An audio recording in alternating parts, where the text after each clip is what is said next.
আসসালামু আলাইকুম দর্শক, আমি তাহসিন। আজ আমি আপনাদের এমন একটি ঘটনা শোনাতে যাচ্ছি যেটা ঘটার পর আমি আর কোনো দিন হোস্টেলের রুমে একা থাকতে পারিনি। এই গল্পটা আমার বিশ্ববিদ্যালয় জীবনের। ঘটনাটা ২০১৯ সালের। আমি তখন রাজশাহীর একটি বিশ্ববিদ্যালয়ে পড়তাম, প্রথম বর্ষের ছাত্র। নতুন শহর, নতুন বন্ধু, নতুন জীবন। বিশ্ববিদ্যালয়ের হোস্টেলে সিট না পাওয়ায় আমি শহরের একটি পুরনো ছাত্রাবাসে উঠি। ৪ তলা ভবন। বাইরে থেকে দেখলেই সাধারণ একটি হোস্টেল, কিন্তু ভেতরে ঢুকলেই কেমন যেন অদ্ভুত একটা অনুভূতি হতো। যেদিন প্রথম সেখানে উঠলাম সেদিনই একটা বিষয় আমার নজরে পড়ে। তৃতীয় তলায় ৩০১, ৩০২, ৩০৩ সব রুমেই ছাত্র ছিল, কিন্তু করিডোরের একদম শেষ মাথায় একটি দরজা সব সময় বন্ধ থাকত। দরজার উপর বড় অক্ষরে লেখা ছিল ৩০৭। অদ্ভুত ব্যাপার হলো, পুরো করিডোরে কোলাহল থাকলেও ওই দরজার আশেপাশে সব সময় অস্বাভাবিক নীরবতা বিরাজ করত। প্রথম দিন বিষয়টা গুরুত্ব দিই, লক্ষ্য করলাম হোস্টেলের কেউ কখনো ৩০৭ নম্বর রুমের সামনে দাঁড়ায় না। কেউ ওই রুমের কথা বলতেও চায় না। একদিন সাহস করে পাশের রুমের এক বড় ভাইকে জিজ্ঞেস করলাম, ভাই, ৩০৭ নম্বর রুমটা সবসময় বন্ধ থাকে কেন? প্রশ্নটা শুনে তিনি কয়েক সেকেন্ড আমার দিকে তাকিয়ে রইলেন, তারপর নিচু গলায় বললেন, ওই রুম নিয়ে বেশি কৌতূহল দেখাস না। আমি হেসে বললাম, কেন, ভূত আছে নাকি? কিন্তু তিনি হাসলেন না, শুধু বললেন, যা শুনিস সবকিছু নিয়ে মজা করতে নেই। সেদিন রাতে প্রথমবার আমার কৌতূহল সত্যিকারের ভয়ে পরিণত হতে শুরু করল। কারণ রাত ঠিক ২টার সময় আমি করিডোর থেকে একটা শব্দ শুনতে পাই। মনে হচ্ছিল কেউ ধীরে ধীরে করিডোর দিয়ে হাঁটছে। আমি দরজার ফুটো দিয়ে বাইরে তাকালাম। করিডোর সম্পূর্ণ ফাঁকা, কিন্তু শব্দটা থামল না, বরং আরো কাছে আসতে লাগলো। তারপর শব্দটা এসে থামল ৩০৭ নম্বর রুমের দরজার সামনে। আর ঠিক তখনই করিডোরে ভেসে এলো একটি চাপা কান্নার শব্দ। একজন ছেলের কান্না, যেন সে অনেক কষ্টে নিজের কান্না চেপে রাখার চেষ্টা করছে। আর সেই মুহূর্তে আমার জীবনের সবচেয়ে ভয়ঙ্কর রাতের শুরু হয়।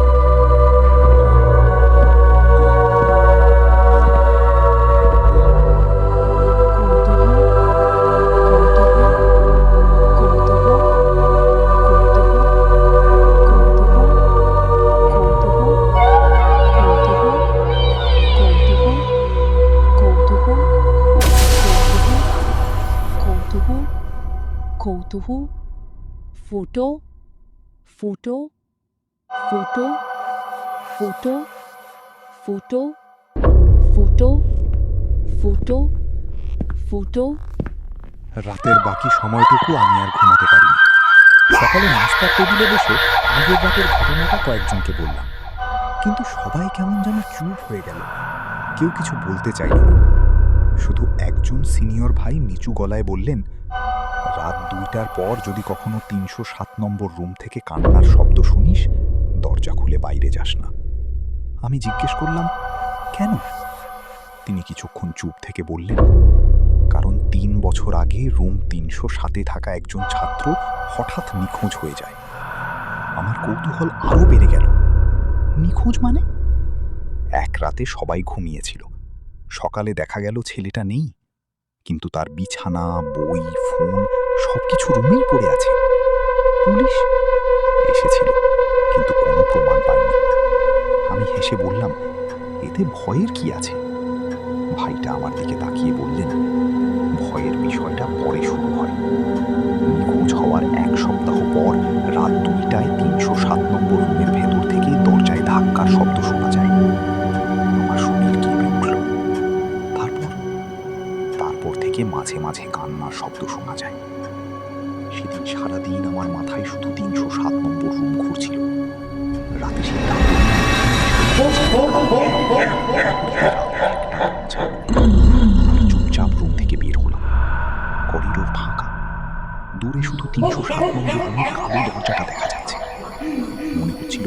যেন অন্ধকারের মধ্যেও আমাকে দেখছে।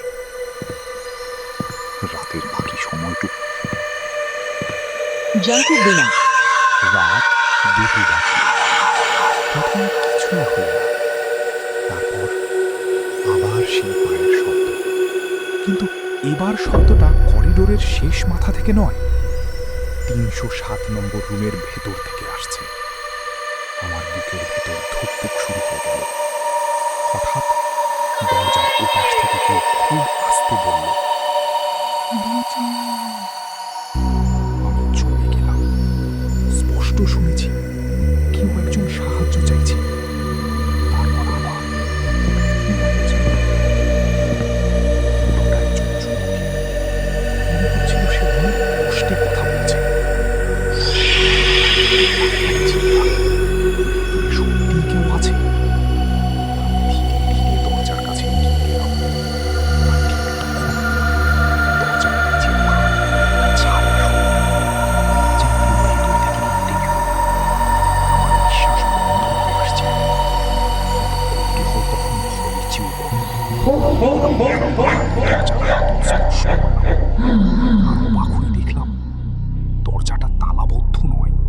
আমার হাত তখন কাঁপছে। মাথার ভেতর একটা কণ্ঠ বলছে, ফিরে যা। কিন্তু কৌতূহল আমাকে থামতে দিল না। আমি ধীরে ধীরে হাতলটা ঘুরালাম। দরজাটা একটু ফাঁক হলো, আর সঙ্গে সঙ্গে একটা ঠান্ডা বাতাস আমার মুখে এসে লাগলো। এমন ঠান্ডা যেন বহুদিন সূর্যের আলো না পাওয়া কোনো ঘরের বাতাস। আমি মোবাইলের ফ্ল্যাশ লাইট জ্বালিয়ে ভেতরে তাকালাম। ঘরটা খালি, পুরোপুরি খালি। কোনো বিছানা নেই, কোনো টেবিল নেই, কোনো ছাত্র থাকার চিহ্ন নেই। শুধু ঢাল আর দেয়াল জুড়ে অদ্ভুত আঁচড়ের দাগ। মনে হচ্ছিল কেউ ধারালো কিছু দিয়ে বারবার দেয়াল খুঁচিয়েছে। আমার চোখ ঘরের এক কোণায় গিয়ে থামল। সেখানে ধুলোর উপর কিছু একটা পড়ে আছে। আমি কাছে গিয়ে দেখলাম একটা পুরনো আইডি কার্ড। ধুলো মুছে নামটা পড়লাম, সাকিব হাসান। ছবিটা ঝাপসা হয়ে গেছে, কিন্তু নামটা স্পষ্ট। হঠাৎ মনে পড়ল সিনিয়র ভাই বলেছিলেন 3 বছর আগে একজন ছাত্র নিখোঁজ হয়েছিল। তাহলে কি এটাই সেই ছেলের আইডি কার্ড? ঠিক তখনই মনে হচ্ছিল কেউ ধারালো কিছু দিয়ে বারবার দেয়াল খুঁচিয়েছে। আমার চোখ ঘরের এক কোণায় গিয়ে থামল। সেখানে ধুলোর উপর কিছু একটা পড়ে আছে। আমি কাছে গিয়ে দেখলাম একটা পুরনো আইডি কার্ড। ধুলো মুছে নামটা পড়লাম, সাকিব হাসান। ছবিটা ঝাপসা হয়ে গেছে, কিন্তু নামটা স্পষ্ট। হঠাৎ মনে পড়ল সিনিয়র ভাই বলেছিলেন 3 বছর আগে একজন ছাত্র নিখোঁজ হয়েছিল। তাহলে কি এটাই সেই ছেলের আইডি কার্ড?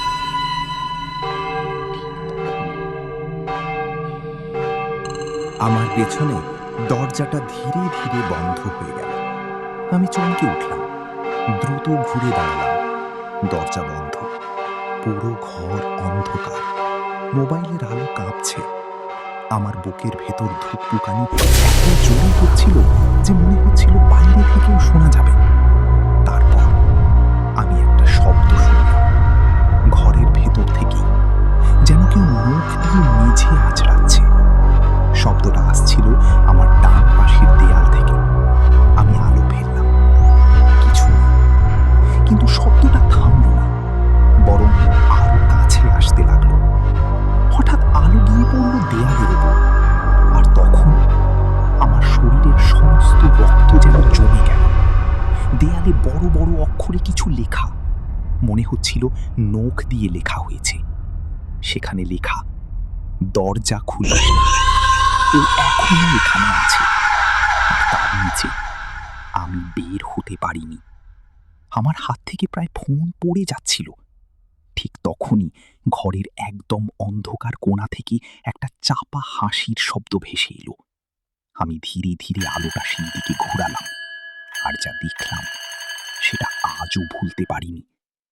ঘরের কোণায় একজন বসে আছে, হাঁটু জড়িয়ে, মাথা নিচু, ময়লা জামা, এলোমেলো চুল।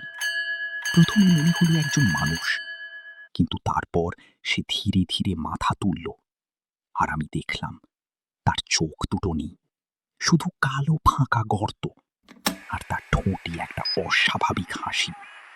সে আমার দিকে তাকিয়ে ফিস ফিস করে বলল, তুই কেন দরজা খুললি? কথাটা শোনার পর আমার পুরো শরীর অবশ হয়ে গেল।